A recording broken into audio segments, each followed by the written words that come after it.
Buenas tardes, buenas noches, compañeros. Estamos de vuelta con otra entrevista y esta vez nos vamos a Colombia a, a conversar con el compañero Juan Tubelino Pérez y sobre algo bien importante. Por lo general, las campañas electorales en América Latina no tienen ninguna importancia, pero en este caso sí, por el contexto en que se está dando.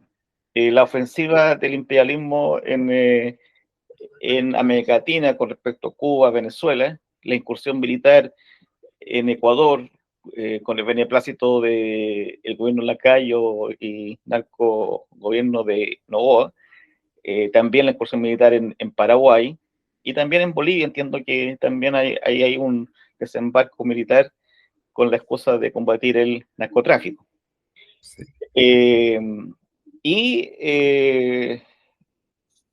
las elecciones en Colombia van adquiriendo un sentido bastante importante, una por la ubicación geográfica de Colombia, y otra porque eh, más allá de los altos y bajos, ¿cierto? Los bemoles que uno puede tener, el gobierno de Petro, ¿cierto? Rompe en cierta medida décadas de gobierno paramilitares.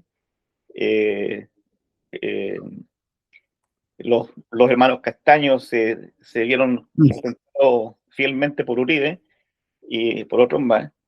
Y según lo que se señala en la prensa, el compañero Iván Cepeda tiene altas posibilidades de triunfar en las elecciones. Y también yo en lo personal no creo en las coincidencias, eh, no creo en las conspiraciones, digamos, pero como dice un dicho en Chile, no creo en las brujas garay, pero que la hay, la hay. Las, Y hace 2 días atrás, ¿cierto? Un avión en Colombia se estrelló, muriendo eh, un montón de pasajeros ahí. Eh, y es extraño que eso suceda justamente en un periodo electoral tan crucial, ¿cierto? Tanto para la región como para el pueblo colombiano, que también tiene un proceso de paz y de desarme que ha estado estancado, eh, existencia de presos políticos también. Lamentablemente se continúa con el asesinato de líderes sociales, eh, y el combate en una región, me parece que fronteriza con Venezuela, no estoy seguro, Caratumbo. claro, contra el ELN y la licencia de las FARC, no sé si de las FARC en contra del ELN, hay ahí una cosa bastante. Lo concreto es que las Fuerzas Armadas están ahí todavía desarrollando políticas contrainsurgentes. Hay un proceso ahí entre medio, ¿cierto? Que está, eh, digamos, eh, entredicho. Y también todo el entredicho que hubo entre Petro y Trump. ¿Ya? Entonces, en ese sentido, la elección presidencial en Colombia tiene un sentido diferente, ¿ya? O una importancia diferente. Aquí vamos a conversar con el compañero Juan Tubelino Pérez. Buenas tardes, compañero, ¿cómo está? Muy bien, gracias. Muy nervioso por esta entrevista, pero contento. Cuéntenos, eh, ¿de dónde usted, para conocerlo un poquito y después entrar en el tema de Colombia, quién es el compañero Juan Tubelino Pérez? Bueno, todavía me pregunto lo mismo, pero a grandes rasgos soy colombiano, pero residente en Chile hace 29 años, voy a cumplir ahora en septiembre. He hecho mi vida acá, o sea, la mitad de mi vida ya la he hecho acá en Chile, ya soy chilombiano, como dicen. Soy o fui estudiante en Colombia, en Bogotá, que es donde nací, hijo de padre campesino, madre también de extracto campesino de las afueras de Bogotá. Entonces yo soy lo que se llama en Colombia un rolo, que somos los nacidos en Bogotá, pero de padres que no son de Bogotá. Hay categorías allá también, el cachaco y el rolo. Yo soy rolo. Y una infancia también en ¿cómo se dice? En poblaciones. Y pues desde muy chico, pues mi familia era como muy variada y se acercaba a distintas como corrientes, pero mi papá era más cercano a mi papá era semianalfabeto, pero le interesaba mucho el tema político y me heredó a mí el librito rojo de Mao. Esa es como una anécdota que siempre cuento. Él medio entendía algunas cosas, me lo regaló, yo leía algunas cosillas. Y él era cercano o simpatizante del M-19, que era que fue como el grupo de donde viene el presidente Gustavo Petro. Entonces de chico tenía como esa, por un lado mi abuelita conservadora y por otro lado mi papá era cercano al M-19.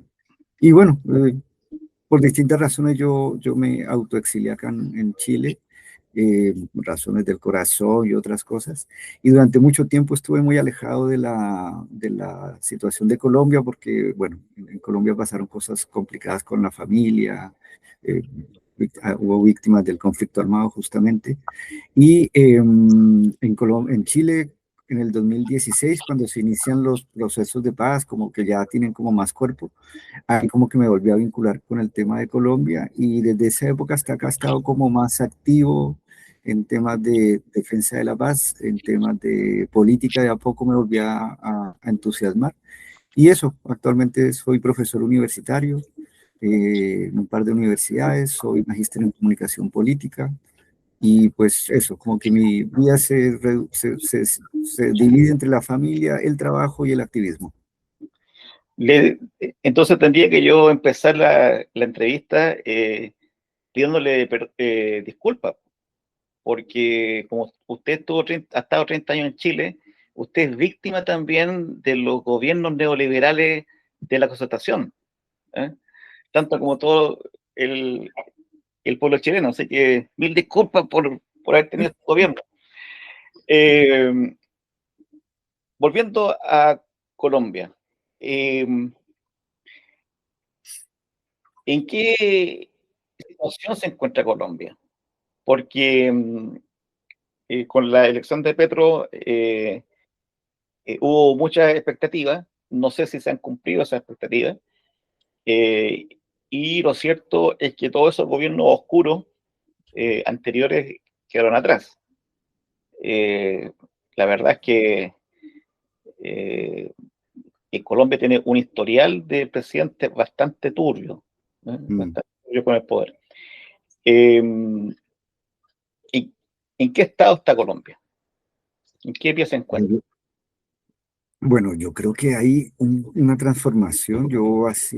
Bueno, yo voy cuando puedo, no es fácil, justamente por la distancia y lo costoso de los pasajes, pero la última vez que fue ahora en diciembre, enero, y pues yo noté un cambio, una transformación lenta, pero una transformación y al fin y al cabo eh, de muchas cosas, de muchas eh, situaciones y sobre todo de la institucionalidad, ¿no?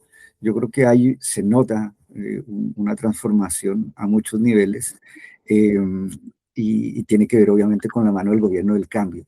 Yo en particular soy crítico, porque es parte de mi trabajo también, de los gobiernos o de los presidentes como el perfil de Petro, que yo le agradezco muchas cosas, creo que ha hecho un trabajo interesante, creo que ha metido la pata como cualquier ser humano, pero creo que detrás hay una cantidad de gente, de partidos, de movimientos, de personas que le han metido mucho esfuerzo a lograr una transformación después de lo que tú decías, ¿no? Después de tantos gobiernos nefastos, bueno, Uribe como el más siniestro de todos, eh, y por lo tanto, ese cambio se nota y la expectativa y la esperanza que yo vi ahora en diciembre, enero, es ponerle las fichas a la continuidad y profundización del cambio. Y pues Iván Cepeda representa también ese camino y particularmente porque él es víctima, su familia es víctima del Estado y pues la vicepresidenta que él ha nominado como candidata, pues también, ¿no? Entonces han sido víctimas del Estado y ahora están a punto de coronar, digamos, un camino muy intenso y siempre vinculado a esta búsqueda de paz, pero también de justicia. Entonces yo creo que hay una expectativa plausible, buena y muy encaminada a repetir el triunfo ahora en las elecciones de finales de mayo. Claro. Ahora, Petro y también Iván Cepeda son parte del mismo pacto, el pacto histórico. Claro. ¿Sí? Que surge como una coalición y ahora se consolida o nos consolidamos, ya toca hablar así, como un partido propiamente tal, porque la ley electoral en Colombia, las leyes impiden que una coalición con cierta cantidad de votación pueda seguir como coalición. Entonces eso forzó, yo creo que afortunadamente, a que muchos partidos y movimientos tuvieran que meterse dentro de este paraguas que es el pacto histórico.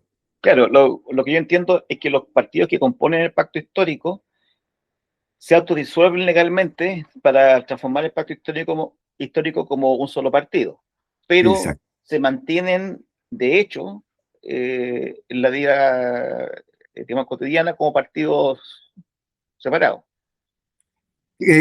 Sí, exactamente. Igual cada uno tiene sus dinámicas, sus formas de operar y claro, es como, y yo creo que es lo más justo, ¿no? Porque tienen una historia y una trayectoria y pues diluirse y transformarse o fusionarse 100% yo creo que es irreal y pues bueno, yo creo que ese es el proceso que toca ver cómo funciona, Claro. pero va por buen camino Ahora, esa ¿cuáles forma. son las ideas matrices del pacto histórico? ¿Qué diferencia, por ejemplo, el programa de Petro con el programa de Cepeda? A ver, yo creo que a grandes rasgos, como los ejes son, bueno, siempre sí o sí la mirada social, ¿no? Hay obviamente una mirada y una eh, postura anticapitalista, pero obviamente con lo que implica una democracia liberal que no es llegar al poder, obviamente, sino es por los votos. Y esa mirada social implica pues hacer lo que durante muchos años no se hizo, ¿no? Y es preocuparse por los derechos sociales, ¿no? Por favorecer la inserción de una población que históricamente ha sido excluida y que es muy grande en Colombia, ¿no? Que es la que están los campos, los indígenas, los afronegros, y una cantidad de gentes que siempre han estado muy excluidas del poder. Entonces yo creo que ese es como un diferenciador, Ya, ya. ¿no? Como forma de pensamiento, que es ahondar en ese estado más social, ¿no? Más un estado más que subsidiario, ¿no? Pues un estado de bienestar a Ya, grandes rasgos, ¿no? claro. Y, Yo- ah, digamos, en términos de, digamos, para algunos, ¿cierto? El término de la lucha de clases puede ser ya algo del pasado. ujú. Y no.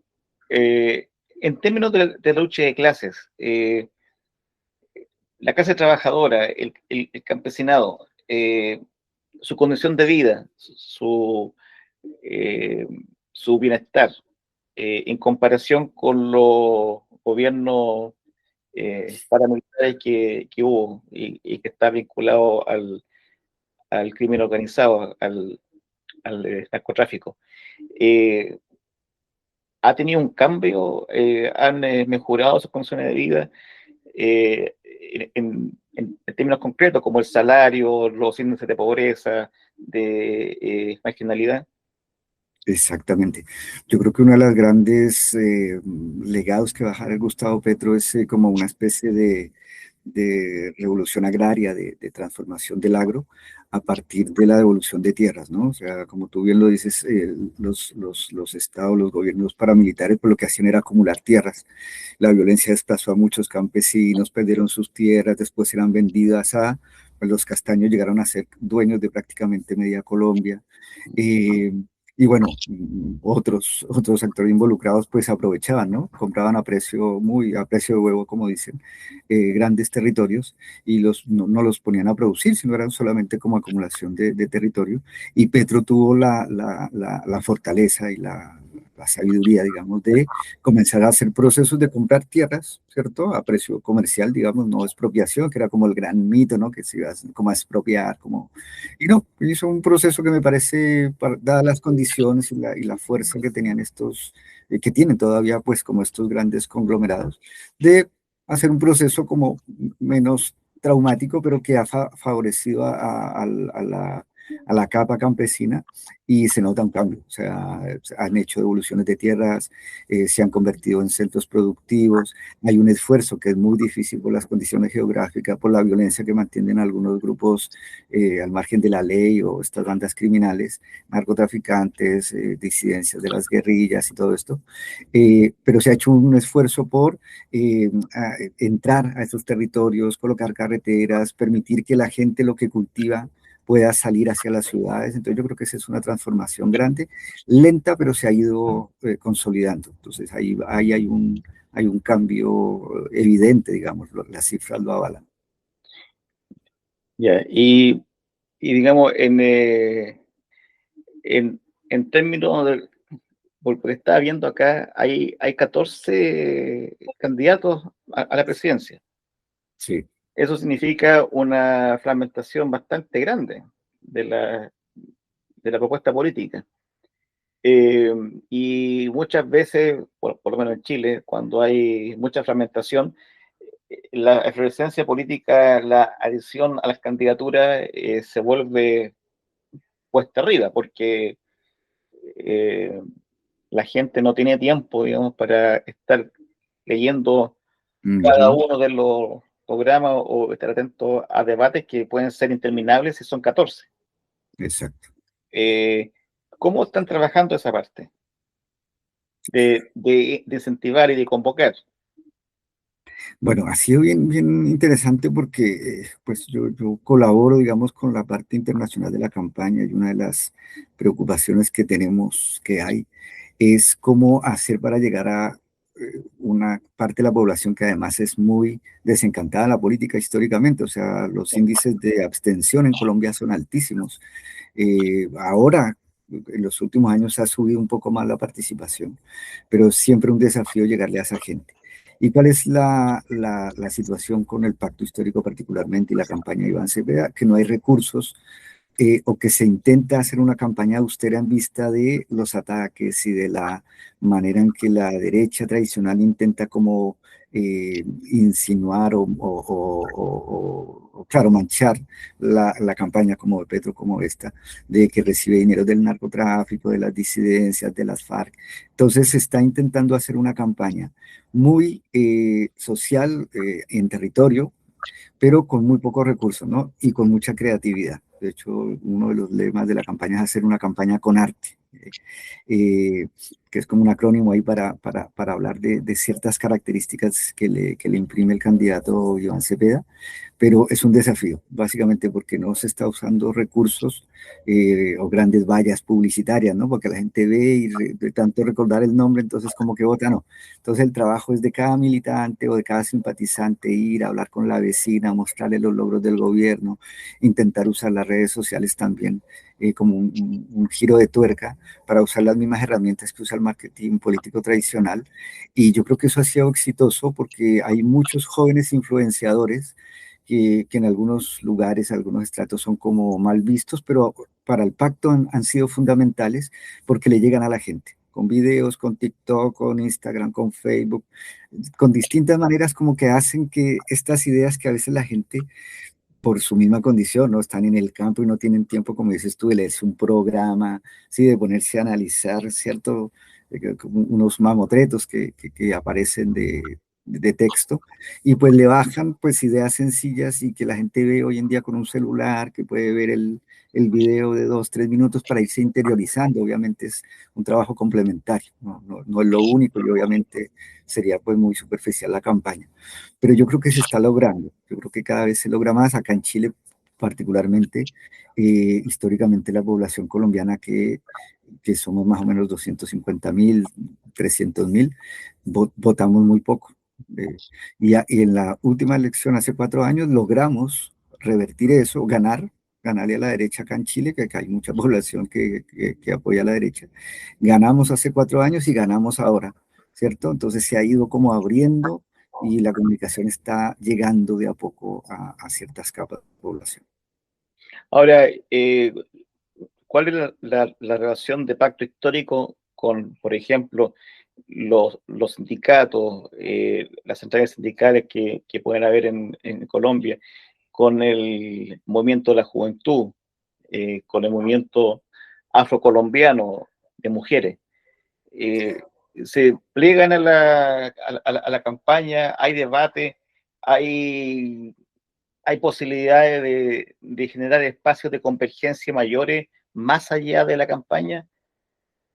Sí, yo creo que sí. Igual como todos estos procesos largos y con una expectativa muy alta que se generó el gobierno de Petro, eh, a ver, un poco de contexto. Cuando asume Petro, pues, era su tercera intento de llegar a la presidencia, justo se dio la coyuntura del estallido social en Chile y en Colombia.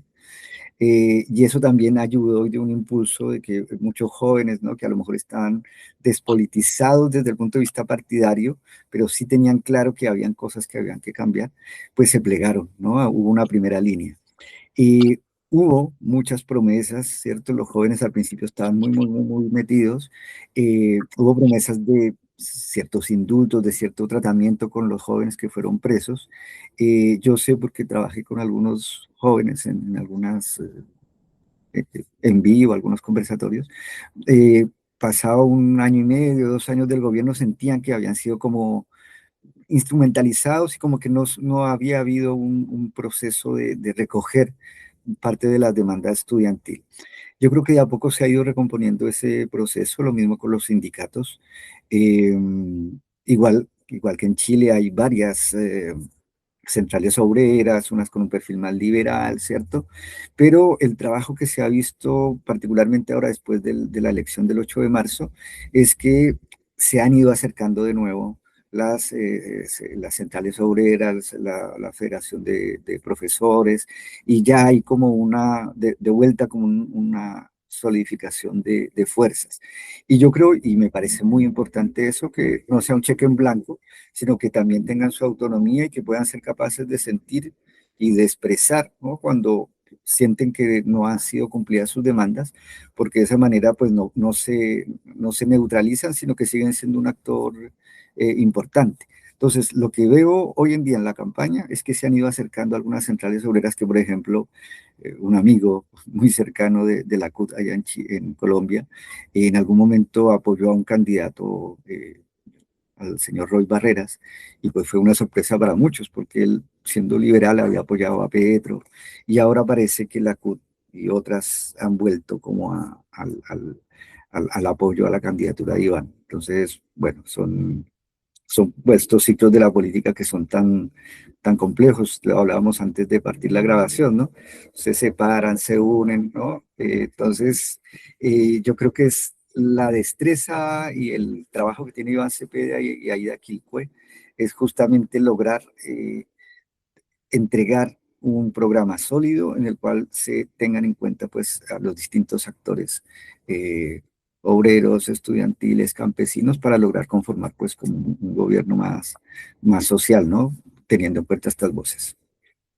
Sí, le preguntaba precisamente por la relación entre campaña y las centrales sindicales y la juventud y los otros movimientos sociales, porque en el caso de Chile, ¿cierto? Las centrales sindicales han sido todas intervenidas, igual cosas con los otros movimientos, y han pasado a ser apéndice de las alianzas políticas y han perdido toda capacidad de crítica, de movimiento y de independencia. Mm. Entonces, es muy importante lo que usted señala en cuanto a la intención de que el apoyo no sea a costa de la pérdida de la independencia necesaria, la independencia de clase, ¿cierto? De todos los estamentos, todos los organismos. Es muy indicativo eso. Eh, con respecto a eso, ¿qué rol tiene las demandas juveniles, más allá de los estudiantes? Ujú. La juventud en general tiene distintas demandas según, ¿cierto?, el lugar que se encuentre, porque la juventud obrera, la juventud campesina, la juventud indígena, ¿cierto?, tienen otras condiciones, otras vivencias. ¿Qué rol cumplen esas demandas dentro del programa de Pacto Histórico? Yo no sorpresa, pero como con esperanza más bien he visto que se han conformado varios grupos de apoyo juveniles y que han sido tenidos en cuenta. Yo de hecho hablo por esto de manejo de redes con varios jóvenes que no son militantes de un partido específicamente, sino que intentan a través de las redes convencer a otros jóvenes. Entonces, de a poco siento que hay un acercamiento y eso hace que las demandas que tienen estos jóvenes eh, que ya el gobierno de Petro las ha ido acogiendo, ¿no? El tema de la educación, el tema de la matrícula gratis, el tema del acceso a la educación superior de una manera mucho más fluida, ¿no? Para una población que es muy vulnerable, con unos índices, o sea, Colombia es uno de los países más desiguales, incluso más que Chile. Si lo ponemos en contexto, es el segundo de Latinoamérica.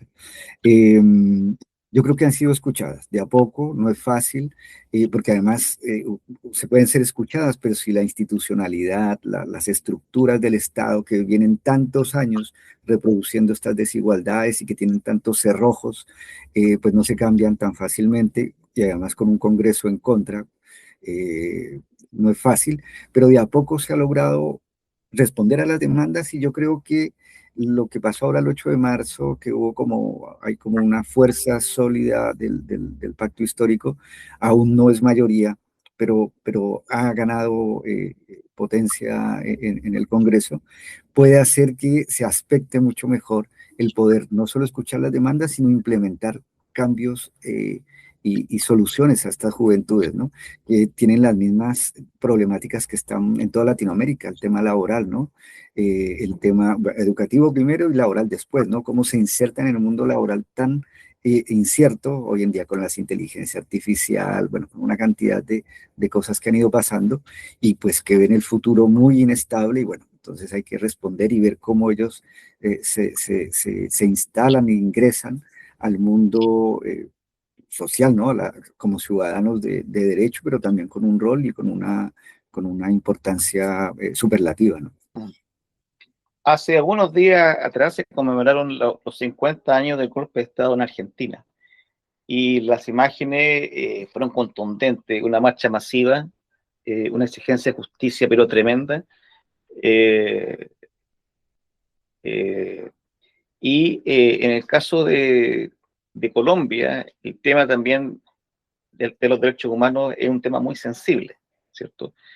Más de 60 años de guerra interna y dentro de esa guerra interna, una guerra social, ¿cierto? Cientos de líderes sociales asesinados, eh, la incursión de Mm. los paramilitares, del narcotráfico, los desplazados, en fin. Eh, también la existencia todavía de numerosos presos políticos. ¿Mm? ¿Cómo está trabajando la campaña ese aspecto? También considerando que para pacificar una sociedad se requiere que, digamos, los paramilitares y los mandos de las Fuerzas Armadas también comparezcan ante la justicia. Claro. Wow, es todo un tema porque además que no podemos sacar de la ecuación el grave daño que tiene un país como Colombia, que le está pasando a México, que es la inserción del narcotráfico en todas estas capas, ¿no? Permeó el Estado, permeó las fuerzas militares y permeó a las guerrillas. O sea, parte del grave problema es que en algún momento, y eso lo viví, o sea, mis familiares, yo pues, salí de Colombia porque fue las FARC las que mataron a mi abuelo y a un primo, y teniendo familiares que eran simpatizantes de otros movimientos insurgentes. Y básicamente es se da por esta contaminación, ¿no? Entonces, claro, los paramilitares tienen una responsabilidad. Las disidencias que hoy en día, y eso está documentado, y eso ha sido parte de las luchas del señor Iván Cepeda, fueron permeadas por el narcotráfico y se convierten como en una especie de bandas narcotraficantes con unas reivindicaciones, hacen que sea muy complejo el tema de la paz, ¿no? Hace que sea muy difícil desnudar o sacar todas estas tentáculos que han llegado a tantas capas, ¿no? Tan diversas de la sociedad. Y yo creo que por un lado, Iván Cepeda siempre ha sido muy claro en eso y uno de sus ejes de campaña es acabar contra la macrocorrupción, sea de donde sea, ¿no? Y eso implica un tema muy fuerte porque también dentro de la izquierda, una izquierda o progresismo, no sé cómo, hay, ¿no? Y él lo dijo hace 4 o 5 días en una entrevista, hay corrupción en el gobierno de Gustavo Petro. ¿Por qué se infiltran? Porque hay unos ciertos mecanismos, hay unas ciertas situaciones. Eh, yo creo que uno de los grandes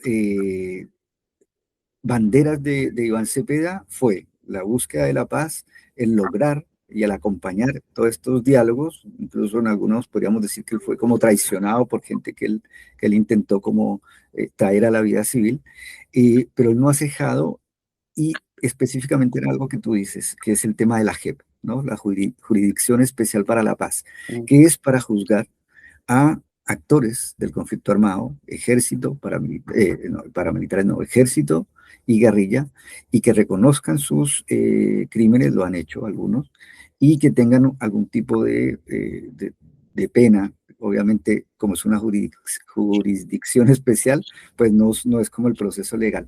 Pero yo creo que ese es como el gran atributo y el gran caballito de batalla que tiene Iván Cepeda, porque ha acompañado comparto con él en una plataforma que se llama Defendamos la Paz, eh, el no permitir que se desmonte esta figura, ¿no? de la JEP. Y de esa manera, y por lo que dijo en la entrevista hace poco, mantener esa figura para lograr, obviamente, consolidar este proceso de paz. Porque lo que sabemos es que la guerra, pues, nos dejó tantas heridas, tantas cicatrices, y que en este periodo que llevamos desde el 2016-17 con paz, a pesar de que hay grupos, bandas criminales, todavía hay paramilitares operando, pues se ha reducido drásticamente pues el nivel de muerte, de desplazamiento, ¿no?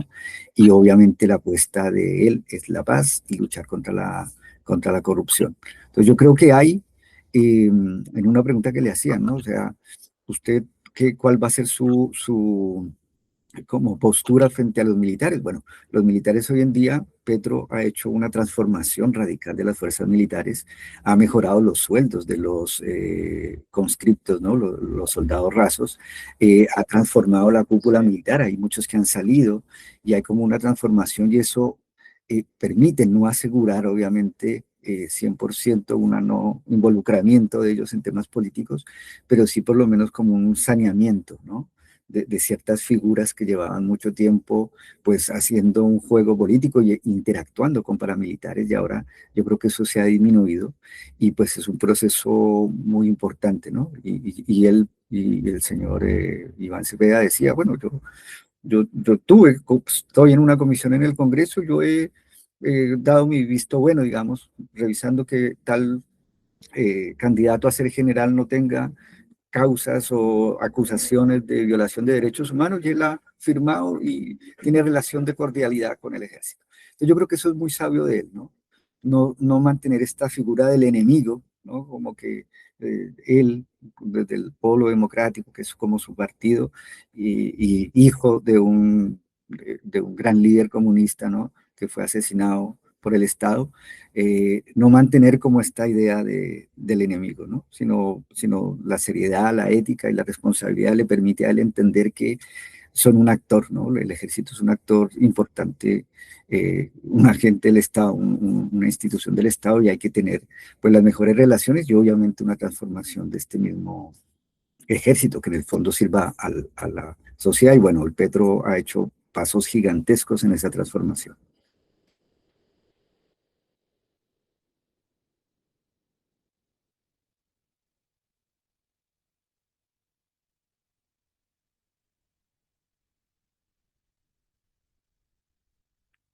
No te escucho, estás hablando, no, está ahí, se fue la onda. Bueno, una de las grandes, como digamos, ay, una de las grandes, perdóname, Boris. Tengo un problema con la transmisión, así que voy a cortar y te mando otro link. Ah, perfecto.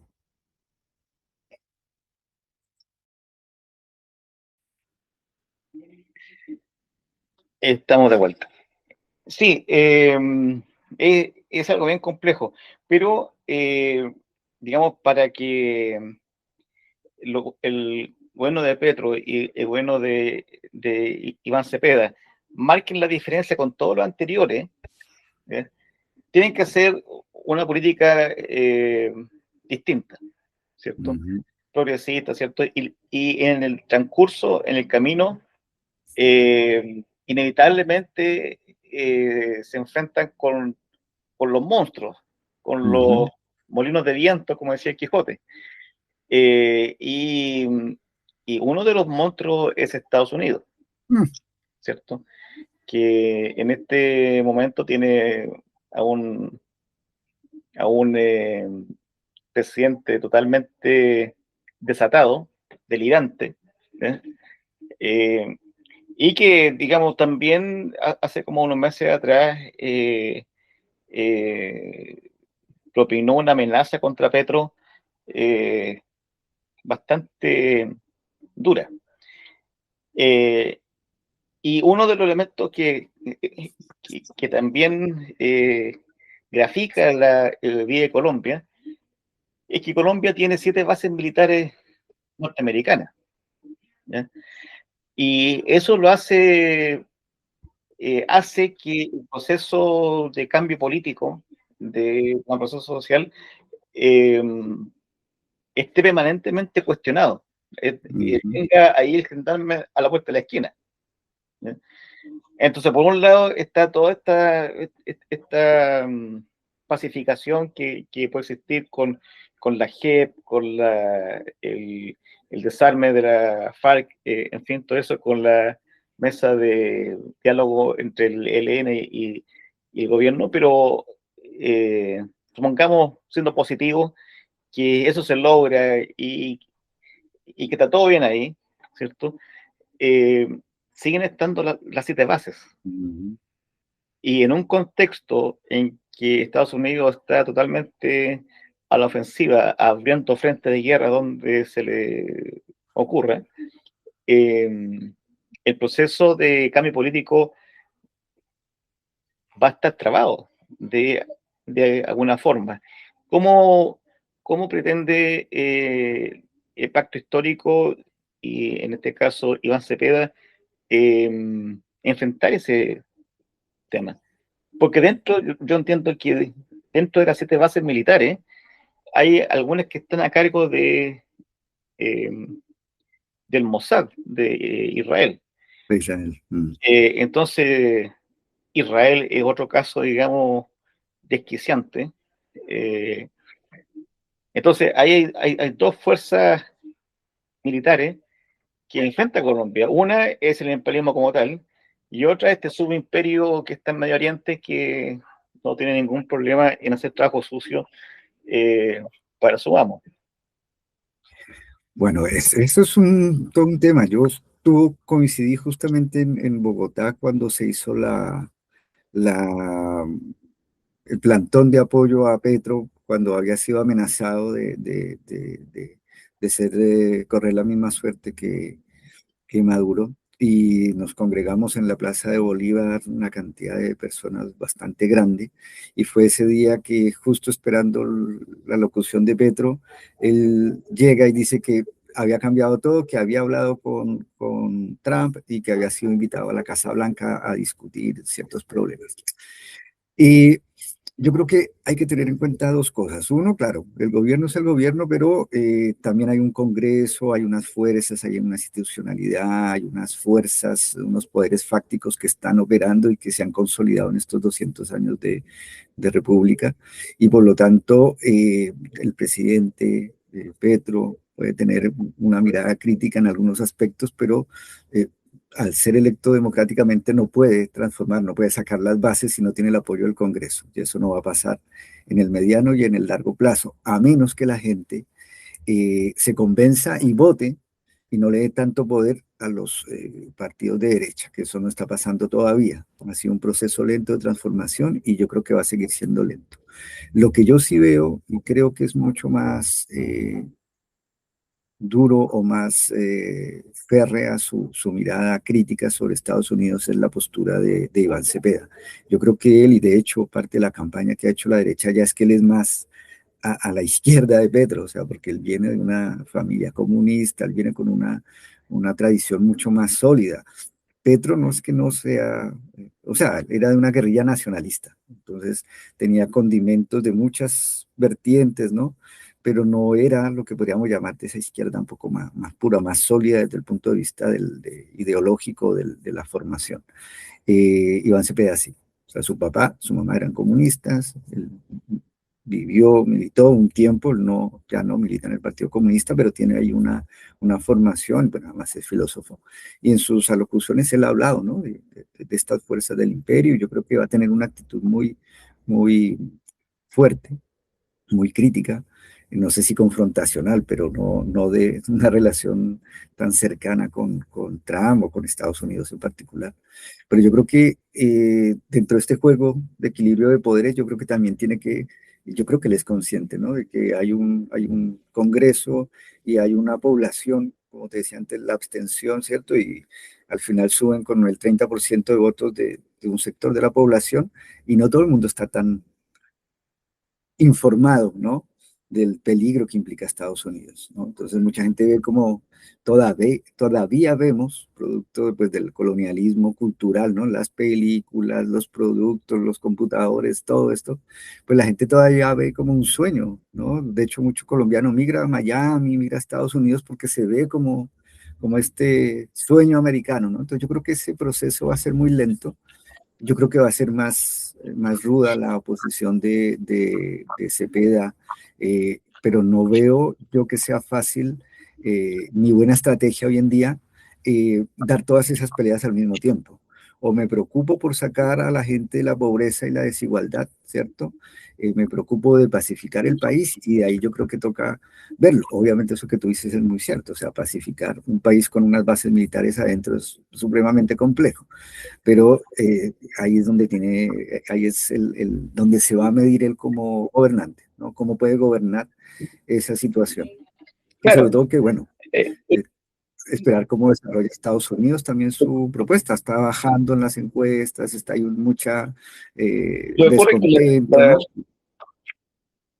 ¿no? la pregunta es en torno a esto, o sea, eh, desde, bueno, en América Latina se han ensayado varios tipos de golpes de Estado, contra Celaya, contra Lugo, fueron golpes, digamos, entre comillas, blandos, digamos, Mm, ¿ya?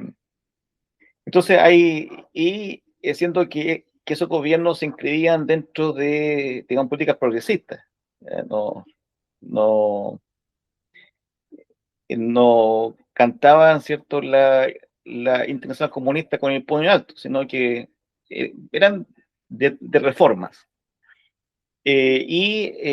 Cuando uno se plantea un gobierno progresista de reforma, inevitablemente el tema, por ejemplo, de la ecología, del extractivismo, eh, aparecen, ¿cierto? El tema de los tratados de libre comercio. ¿Mm?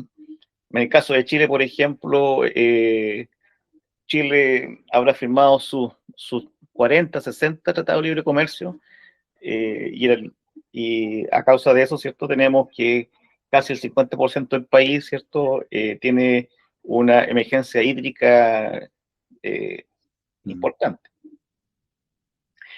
Entonces, inevitablemente, cualquier movimiento hacia cierto grado de igualdad social toca intereses imperialistas, toca intereses oligárquicos, ¿cierto?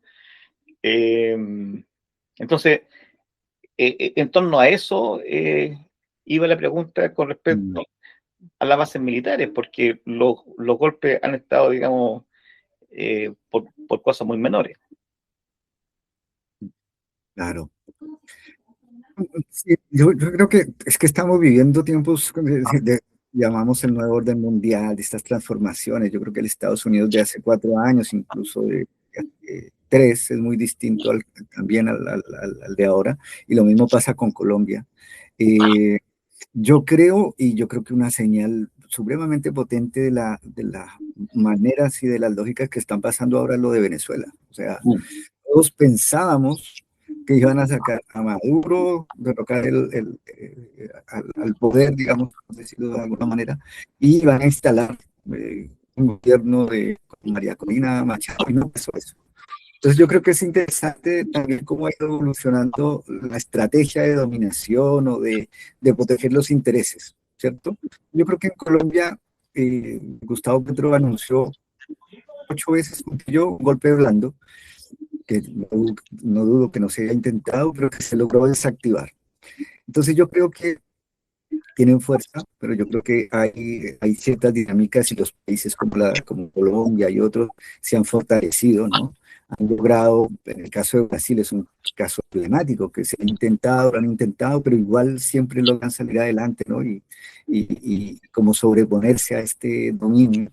Yo creo que en Colombia estamos en ese proceso. Yo creo que hay sectores, obviamente, que defienden los intereses o están subsumidos por estos intereses comerciales, pero yo creo que también hay una capa, un segmento no menor de la población que está viendo y está prestando desde los valores democráticos un apoyo que hace que no sea como tan buen negocio hacer un golpe de Estado hoy en día, por ejemplo, como en Colombia o Venezuela, ¿no? Y debe también de otros factores. Entonces yo creo que hay ahí, y yo creo que manejar un sitio como Colombia, que tú lo decías muy bien al principio, tan estratégico, es mejor tenerlo, entre comillas, en democracia que con un poder de facto como tan abiertamente de derecha o ultraderecha, un golpe de frente, ¿no? Porque hay muchos recursos, hay muchas cosas que funcionan mejor entre más paz haya que entre más conflicto haya, ¿no? Porque los recursos, el oro, las mineras, se ven sometidas ¿cómo se dice?, a la extorsión, a la vacuna y a una serie de fenómenos que desde que la guerrilla y los paramilitares han abandonado ciertos sectores ya no tienen que sufrir. Entonces, en ese sentido, también les conviene de alguna manera un cierto nivel de tranquilidad, ¿no? Entonces, yo creo que las bases militares, obviamente, de hecho, una de las críticas que yo le tengo a Petro fue eso y de haber fortalecido una base en una isla que se llama La Gorgona, que no era necesario como haber hecho tanta alarde de que vamos a trabajar con los amigos norteamericanos y aceptar los helicópteros para cuidar la zona sur. Pero bueno, también entiendo que son parte de esos equilibrios que tienen que buscar, ¿no? O sea, eh, hoy más que nunca tengo claro que otra cosa es con guitarra, ¿no? Cuando se trata de gobernar. Tener un planteamiento y unas ideas, pero ya responder y poder mantener un estado como el colombiano con 55 millones de personas, 50, un poquito más, es complejo, ¿no? Y sobre todo por la diversidad que tenemos y la conflictividad también. Compañero, estamos llegando al final de la entrevista, pero le quiero plantear la siguiente foto. ¿Ya? Vamos a suponer que soy colombiano, ¿ya? Y que voy por una calle de Bogotá y en el muro están las propagandas de estos 14 candidatos, ¿ya? Y yo, con una paciencia oriental, ¿cierto? Leo todos los candidatos y usted está en algún lugar de la calle. Y me acerco a usted y le digo, ¿por qué yo tendría que votar por Iván Cepeda? ¿Por qué Iván Cepeda es diferente al resto? ¿Por qué cree usted que Iván Cepeda es la solución a esta coyuntura? ¿Y por qué puedo pensar que con Iván Cepeda voy a tener una vida mejor. ¿Qué tiene Iván Cepeda que no tienen los otros? Perfecto. Yo lo partiría por decir que tanto sus nombres como su historia no se corresponde con la mayoría, el 90% de los otros candidatos. No viene de familias tradicionales colombianas, que es una constante en la política colombiana. El hijo del nieto del expresidente, de las familias aristocráticas, oligárquicas, están ahí. Él viene totalmente de otro sector, incluso viene de una zona del país que también es como al sur de Colombia, que también ha sido como olvidada o representa la provincia. Y por otro lado también su formación, ¿no? Él como filósofo representa eso, una filosofía muy distinta a los otros candidatos que siempre han estado vinculados mucho más claramente con estos intereses económicos tradicionales, ¿no? O sea, uno toma la mayoría de los otros candidatos y puede encontrar como una larga historia de trabajo con empresas. Y lo otro es que él es, y eso lo han reconocido sistemáticamente en Colombia, a pesar de todo, uno de los mejores congresistas. Casi todos los años sale primero, desde que es senador o diputado, sale en los de mejor evaluación, por cumplimiento, por normas o proyectos presentados, por su comportamiento. Y algo que yo creo que convence a muchos, incluyéndome a mí, que yo me había retirado un poco como del tema político hasta que él se lanzó, es esta capacidad de entender que es el lenguaje serio, objetivo, pero no el que convierte al otro en enemigo, el que nos permite salir de esta escalada de violencia. Una de las ejes de campaña que tenemos en los chats es no insultar al enemigo, ¿cierto? Responder con argumentos, y yo creo que eso lo ha demostrado, yo creo que eso es fácil demostrarle a esta persona que está acá caminando y dice, ay, ¿por qué podría votar con él, no? Por él. Y eso hay evidencia en las alocuciones del Senado, el Congreso, en los videos de YouTube, en que él nunca insultaba a ninguno de sus contendores. Siempre ha usado argumentos, súper sólido, no se exalta más de lo debido, digamos, es firme, pero no usa el lenguaje de muchos de los candidatos que gritan, inventan, hacen como todo un show. Si hay algo que él tiene es que no hace show. Él es muy, muy sólido, muy serio. Y bueno, de hecho, él no va a entrevistas donde sabe que lo van a preguntar tonteras, ¿no? Entonces él dice, no, yo prefiero no ir porque no me va a prestar para el show, para que me pregunten de qué color es, no sé, la camiseta del equipo de fútbol tal, ¿no? Dice, yo voy a hablar de política o de mis propuestas, pero no me inviten al show. Yo creo que eso puede ser un gancho para mucha gente.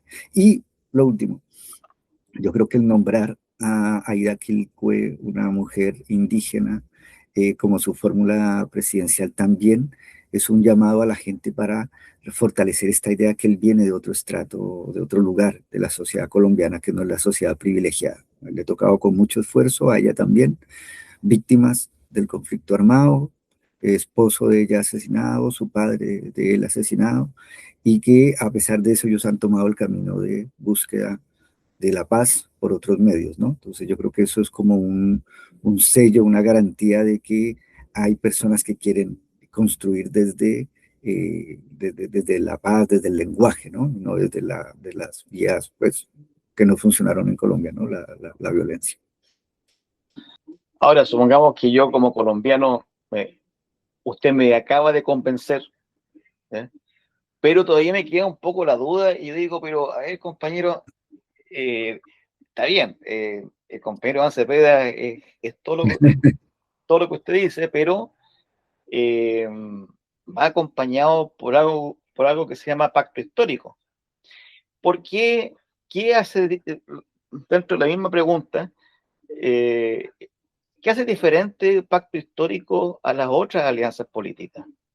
¿Por qué yo como trabajador tendría que confiar en las buenas intenciones de pacto histórico? Sé que Iván Cepeda no hay problema, ¿ya? Eh, ¿Qué hace distinto a pacto histórico del resto? Wow, esa pregunta sí que es difícil, ¿ah? Está complicada porque el estreno del pacto histórico hace 4 años y a poco andaba el gobierno se contaminó con estas actos de corrupción que obviamente no son responsabilidad del pacto en su conjunto, pero sí de miembros que fueron relevantes, ¿no? Entonces yo creo que ahí va a ser más difícil convencer a la gente y yo creo que la, la, como el argumento que se puede usar con la gente es que hay procesos como de transformación y que lo dice el candidato, ¿no? De reconocer que hubo errores, que se tienen que corregir y tomar medidas para que este pacto no se convierta en un partido tradicional, ¿no? Entonces, pero yo creo que esa es la parte más difícil de convencer a la gente. Porque el nombre es bonito, los colores también, atrayente. Eh, y, y bueno, encierra cierta esperanza en la gráfica, digamos. mm, Pero tiene que haber alguna diferencia más profunda. sí. Y eso quizás lo encarna Iván Cepeda. Y eso es una tarea enorme para Iván Cepeda porque se hace responsable de configurar esta nueva alianza en circunstancias que han habido muchos otros intentos anteriores. ¿Mm? De hecho, el partido que yo cuando me vine para Chile era al que trabajé para la constituyente del 91, era Alianza Democrática M19, y ahí Mm. llegaron muchos de estos partidos, y fue como ese es como el bisabuelo de lo que es hoy el pacto histórico. Entonces, esta Alianza Democrática M19 aunó a una cantidad de, bueno, los desmovilizados del M19, el Partido Comunista y otros.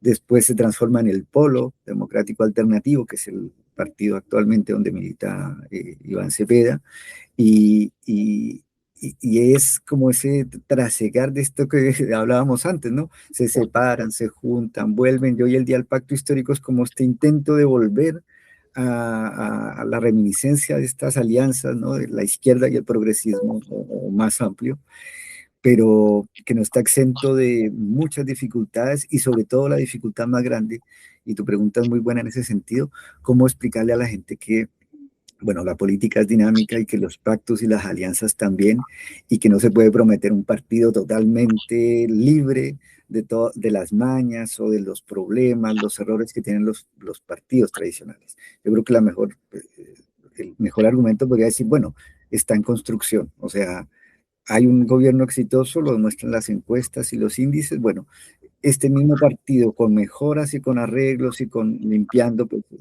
minimizando la corrupción o eliminándola del todo, puede ser una alternativa, ¿no? Pero Como, como diría un amigo, se casan y se descasan, ¿ya? Y después se rejuntan. Pero lo que importa es que el amor subsista, ¿cierto? sí, yo creo que la coherencia de los objetivos, ahí está. De pronto los métodos a veces hace que choquen porque unos quieren más rápido, uno más lento, ¿no? Pero yo creo que si el objetivo es el tema social, el rol social del Estado, yo creo que eso es el pegante, el aglutinador de estas fuerzas. Y bueno, hay que pensar, ¿no? Que esta idea que está tan metida también en Colombia, de la revolución, ¿no?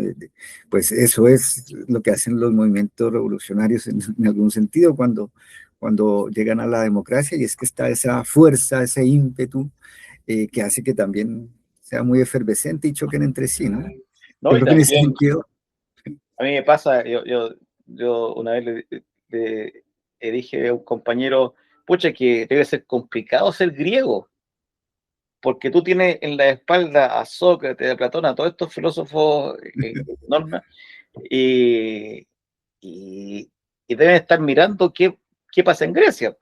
¿Eh?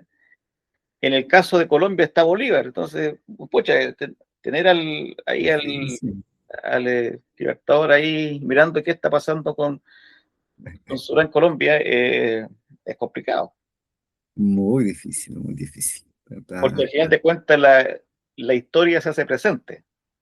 Sí, no, yo creo que los pueblos no, por más que quieran ahí, eso que tú dices, esa carga histórica está presente, siempre está rondando por todo lado, entonces se aquilata un poco el peso sobre los partidos y los movimientos, ¿no? Y la responsabilidad es súper grande, así que es Bueno, un desafío muy grande, pero yo creo que la campaña va bien, yo creo que va encaminada, Yo creo que la gente ha entendido el mensaje a pesar de la austeridad, de los pocos recursos. Yo creo que se ha hecho un trabajo con los jóvenes, las redes sociales, el voz a voz, el trabajo en el campo, en las comunidades indígenas, en la selva, el afro también, que está llegando y perciben un cambio y son como el gran beneficiado y bueno, y que los grandes beneficiados de esta transformación y que parece indicar que van a acompañar en la elección que viene. Así que la esperanza está a full.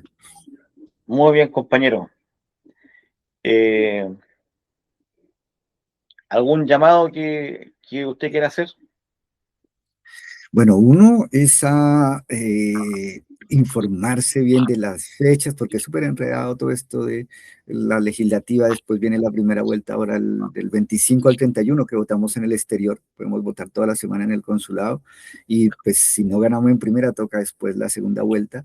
Entonces, a estar pendientes de las comunicaciones oficiales también, a no caer en las fake news, porque eso sí que ha sido un drama, porque hay mucha información falsa rondando en el ambiente. Entonces yo creo que antes de compartir una noticia, leer y cerciorarse que viene de una fuente real, ¿no? Y yo creo que eso nos ahorrará mucho problema y permite que la gente sea mucho más crítica y mucho mejor informada al momento de ir a votar. Claro, a eso los expertos le están llamando guerra cognitiva, que es, Exacto. hay que entrar en esos temas de la guerra cognitiva. Muy bien, compañero, le agradezco mucho su tiempo, su paciencia. Ha sido muy ilustrativo todo. eh, y esperando que el pueblo colombiano, la clase trabajadora colombiana, que son siempre sabios, ¿cierto? La sabiduría está en los pueblos y en la clase trabajadora.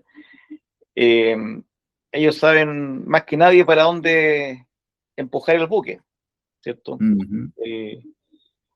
Eh, yo creo que no son los pueblos los que se equivocan, sino que son sus vanguardias, sus partidos.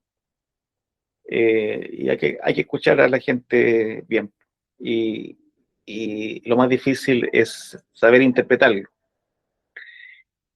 Bueno, le agradezco su tiempo, su disposición. Espero contar con su presencia más adelante Con mucho gusto. eh, para ver qué pasa con las elecciones. Las elecciones son en mayo, En mayo, el 25 al 31 en el exterior. en mayo, o sea, quedan como 2 meses, más o 2 menos. meses. Sí.